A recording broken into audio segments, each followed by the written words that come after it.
Hello, আসসালামু আলাইকুম। Makeup world Facebook page থেকে চলে এসেছি ছোট্ট একটা ভিডিও নিয়ে। আজকে আমরা কথা বলবো ভাটিকা ব্র্যান্ড, যেটা নাকি ইন্ডিয়ার একটা খুবই ফেমাস একটা ব্র্যান্ড আমাদের হেয়ারের জন্য। যে কোনো ইন্ডিয়াতে আমরা যদি শুনি দেখবো যে আমরা ভাটিকার নামটাই বেশি শুনি, যে ভাটিকা ব্র্যান্ডটা খুবই বেশি ভালো।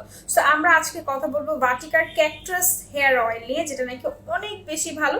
আর এইটার মেইন ইনগ্রিডিয়েন্ট হচ্ছে গিয়ে আপনার ক্যাকটাস এক্সট্রাক্ট থাকে এটার মধ্যে, প্লাস হচ্ছে এটার মধ্যে ভাইটামিন এ থাকে, ভাইটামিন ই থাকে, ভাইটামিন এফ থাকে। সো এইটার মূল যে কাজটা, এটার মূল কাজটা হচ্ছে কি আপনার হেয়ারটাকে খুব সুন্দরভাবে সফট করে, খুব সুন্দরভাবে শাইন করে। প্লাস এইটার যে মেইন যে জিনিসটা সেটা হচ্ছে কি আপনার হেয়ার ফল কন্ট্রোল করে, হেয়ার রিগ্রোথে হেল্প করে। সো যারা নাকি একটা ভালো মানের হেয়ার অয়েল নিতে চাচ্ছেন তারা অবশ্যই ভাটিকার এই ক্যাকটাস অয়েলটা ইউজ করবেন। এটা আপনারা ডিরেক্টলি ইউজ করতে পারেন অথবা যে কোনো হেয়ার অয়েলের সাথে মিক্স করে আপনারা অ্যাপ্লাই করতে পারেন। সো যারা নাকি এটা নিতে চাচ্ছেন তারা অবশ্যই আমাদের ইনবক্সে টেক্সট করতে পারেন অথবা আমাদের ওয়েবসাইট থেকে অর্ডার প্লেস করতে পারেন। আমাদের ওয়েবসাইটের অর্ডার লিঙ্কটা হচ্ছে www.makeupworldbeauty.com। ধন্যবাদ।